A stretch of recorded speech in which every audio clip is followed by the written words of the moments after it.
恭喜我哋已經成為法式水魚。係法式水魚。凡爾賽宮嘅一個保安咧，就同我哋講咧，今日凡爾賽宮咧係將會好似好抵喎，自己都好想買喎，香港好似貴啲喎。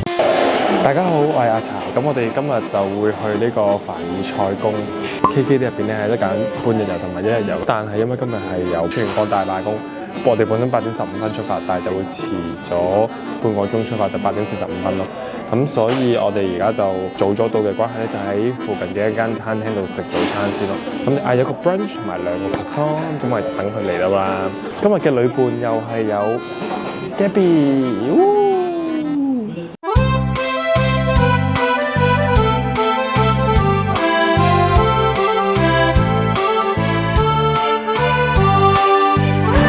歡迎翻嚟到巴黎嘅現場，我哋啱啱食完 brunch， 頭先我哋遇咗一個好無理嘅情況，咁我哋將呢個報導交俾 Gabby 去話俾大家知。我哋食咗個 brunch 之後咧，跟住本身個 brunch 咧個 item 係加埋睇咩到32歐30，跟住咧佢撳收錢嘅時候咧，佢就收咗我哋咧36歐20咁樣咯。咁跟住咧，我就問佢：咦，點解你收唔同嘅數嘅？跟住佢就話：呢個 service charge 嚟嘅。就有個疑問啦，希望住喺法國嘅香港人話俾我哋知，到底佢係咪可以咁樣隨便撳個tips，跟住叫我哋收錢？呢個係咪正常？恭喜我哋已經成為法式水魚。係法式水魚。但係嗱，正如呢個 tips 呢個問題咧，我之前喺里昂嗰陣時，我已經有朋友問過，即係我哋有諗過啊，究竟我哋去法國餐廳食嘅要俾幾多 tips？ 係咪好似美國咁要俾15至20% tips？ 跟住最收尾我哋係發現係唔知問個餐廳定唔知問啲 friend， 跟住佢哋就係話唔使嘅，因為佢係冇嘅。同我之前食嘅餐廳都係實收你呢個數，冇無啦啦自己撳個數出嚟。咁所以我哋懷疑我哋已經係俾人收多咗4個幾歐。我覺得咧係因為佢撳個數嘅時候佢撳錯咗啦，跟住我問佢，咁所以佢就用呢個 tips 嘅藉口嚟敷衍咗我咯。因為睇個樣好似係一個遊客係咪？但好似喺英國佢係包咗 tips 喺你張單度喎。係咯，即係其實都唔係 tips 嘅服務費咯。係啊，咁如果你擺喺張單度，我會俾咯。但係如果你係咁樣撳出嚟，我就覺得想話俾我哋知，到底我哋真係正式成為咗法式水魚啊，定係還是我哋見識少？係，同埋呢個仲要唔係我哋自己決定俾幾多嘅，係佢 random 喎，即係可能佢隨時撳我9蚊都得嘅喎。咁唔係咁好嘛？得。咁我哋經歷完呢件咁令人疑惑嘅事之後，我哋就而家準備出發去凡爾賽宮。睇到呢度記住 subscribe 我嘅 channel 啦。可唔可以做呢個？拜拜。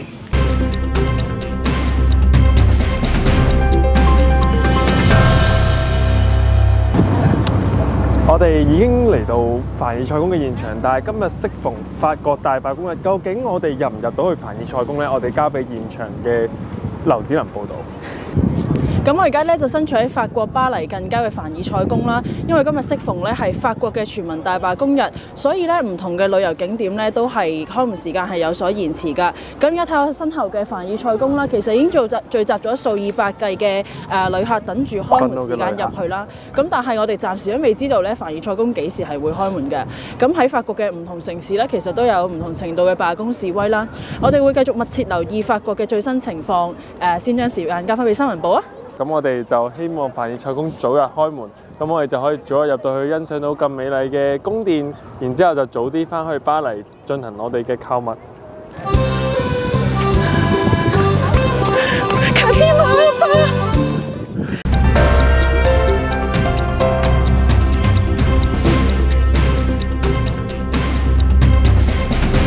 經過超過1個鐘嘅等待，我哋已經得到最新嘅消息。咁我哋而家交俾現場嘅劉子能同大家報道最新嘅近況。係啊，咁我哋經過咗1個半鐘頭嘅等待之後咧，啱啱咧喺凡爾賽宮嘅一個保安咧就同我哋講咧，今日凡爾賽宮咧係將會關閉嘅，因為全國嘅大罷工。咁所以其實而家開始見到咧陸陸續續嘅市民啦同埋遊客咧都開始離開啦。咁我哋轉頭咧就會翻去巴黎市內啦，睇下巴黎市內嘅罷工情況。先將時間交翻俾新聞部啊！我哋要等翻架車翻嚟接我哋咯。重點係我哋而家未有旅遊巴翻去巴黎，仲要唔知個導遊嘅電話係咩咯 ？OK 嘅。我有導遊喺度。我有導遊喺度啦。最深尾我哋今日嘅凡爾賽宮 fail。其實我哋每次去旅行都遇到啲情況啊。上次咧，巴黎難得一見大風雪，跟住仲要好凍咯，我哋兩個。因為大風雪嘅關係，我本身而家係去 Edinburgh 嘅，但係去唔到，所以就去 Preston 嗰度同佢住。唉，大家祝我可以聽日上到 Edinburgh，跟住順利翻到去首爾。跟住今次咧遇上大罷工，又遇上啲飛機 cancel， 我哋真係但係都能夠相遇，證明我哋係愛啊，哈利，係愛啊，唔知下次我哋會遇到啲咩咧？拭目以待。可能遇唔到對方咯。如果哇！我哋經過一朝早嘅奔波勞碌，入唔到凡爾賽宮，但係天無絕人之路，我哋就去咗 shopping。咁 shopping 嘅時候咧，我哋就去咗春天百貨公司幫 friend 買咗一個 Gucci， 然之後仲買咗2個香水，跟住又買咗啲底褲。佢退稅係有12%，所以我都明點解啲人喺巴黎買啊！即係我就幫完啲 friend 買就覺得啊，好似好抵喎，自己都好想買喎。香港好似貴啲喎，咁就成日都心中想買，但係最尾我自己都係壓制住自己嘅呢個購物嘅意欲。我先係壓制自己購物意欲，好唔好？我一樣嘢都冇買啫嘛。我唔係，我一樣嘢都冇買。但係講真，其實我哋今日係罷工啦，我覺得少啲人喺街嘅，即係而家呢個區域係少啲人。咁我哋就去咗老佛爺同埋春天百貨公司隔離嘅一間越南食店，咁其實就係 Gabby 推介，係佢嘅食堂。好扎實喎個春卷。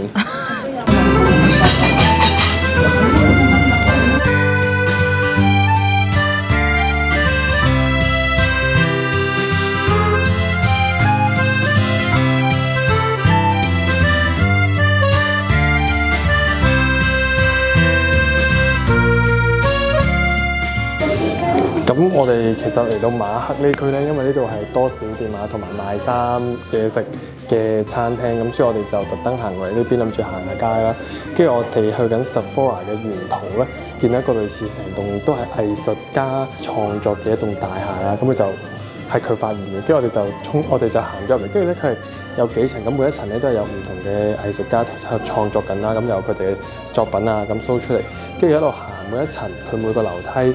其實佢都係有啲壁畫喺嗰度，咁同埋佢入邊啲畫家咧，每個啲畫風都係超級唔同咯，同埋即係好似完全係唔同，冇人重複咁樣咯。跟住我哋有啲可能就係內臟啊，有啲人體素描啊，有啲彩繪，即係唔同元素嘅藝術，你都可以喺呢度揾到咯。跟住我覺得係喺鬧市入邊，跟住你突然之間有個 building 咧，就係專係 for 藝術家創作。係啊，同埋你咧喺呢度會見到啲藝術家咧，即係好似生活一個 community 咁樣，你會見到佢哋一齊飲咖啡啊。即係好多藝術家喺同一棟大廈啦，但係佢哋每個都好似自成一角咁樣咯。即係佢就喺自己嘅 corner，但係可能對面嘅 corner 已經係另一個藝術家喺度做緊自己嘅創作。咁我就覺得即係成件事好有藝術嘅氣氛。其實係 so far，我覺得我哋喺今次呢個巴黎嘅 trip 最藝術嘅嘢就係呢一個咯。即係如果你係已經厭倦咗睇嗰啲好經典、好 classic 嗰啲，即係蒙娜麗莎，你可以發掘下呢啲街邊嘅地方咯。好 local、好本地藝術嘅創作。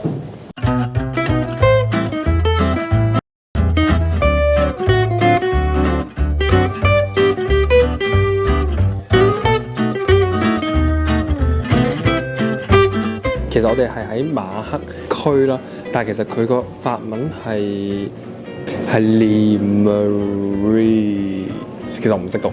經過龐比道中心，再去到 Sephora， 即係 Sephora 已經係 Les Halles， 唔識讀。咁個 area 啦，咁我就不耐行咗兜咗成個圈，跟住翻去龐比道中心咧，就去咗食一個我哋頭先一開始見到好想食嘅雪糕鋪，咁就食嗰啲 crepe 啊。其實呢個區咧，我係上網揾下有冇啲咩小店地方啱行啦，有賣衫、買啲 vintage 嘢、首飾，我覺得一路行其實都有好多，同埋你可以見到塞納河咯，出邊就冇嘢做，想行下街，我覺得呢度幾好行，即係好過你行香榭麗舍大道啊，香榭麗舍大道嗰啲就真係大 brand 啊、luxury 嗰啲嘢咯。行完一輪之後就坐低食雪糕，食雪糕啦我哋，終於有得坐啦，有咩感受啊？你想講嘢？嗱，唔好雪糕超好食，仲係呢個 pistachio。cocoa 味麻麻地咯，冇錯冇話啫。頭先一路行過嚟啦，雖然我哋今日因為罷工去唔到凡爾賽宮啦，但我想講一路行嘅時候咧，其實我覺得你唔講呢度罷工嘅話，其實你完全 feel 唔到咯，因為佢所有鋪頭都有開啦。佢有啲鋪頭仔係真係閂咗嘅，同埋大公司百貨公司就早閂咗1個鐘咯，但我唔知關唔關事。係啊，但係整體嚟講，其實係冇受到罷工嘅影響。係啊，你 feel 唔到啲食肆有開，啲賣衫百貨公司全部都有開，我哋見唔到人燒垃圾。見唔到衝突，咁係好彩嘅，我覺得安全咯。係見到好多垃圾咯。真啊！轉頭食埋呢個就去食 dinner 啦。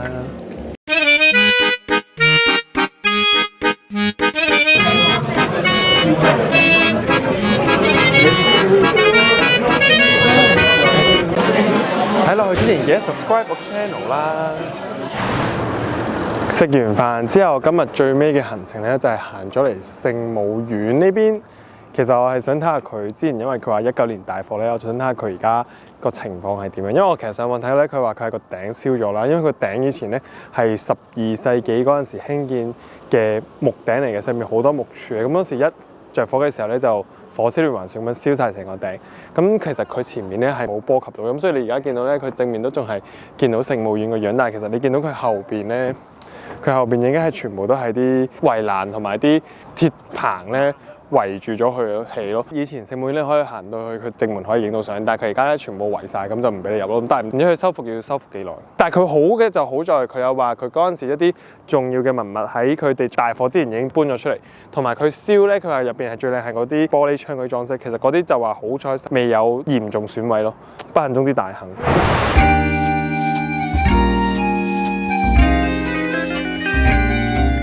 咁其實今次真係撞正呢一日法國大罷工，其實我除咗係今朝去唔到凡爾賽宮之外咧，其實我覺得市面真係同平時係冇分別咯。即係你睇啲片，可能好多都係關於啲衝突嘅事件發生，但係其實當你真係喺現場嘅時候，其實真係另一回事咯。咁所以今次撞正法國大罷工就暫告一段落啦。咁就多謝大家到最後記得 subscribe 我嘅 channel 啦，拜拜。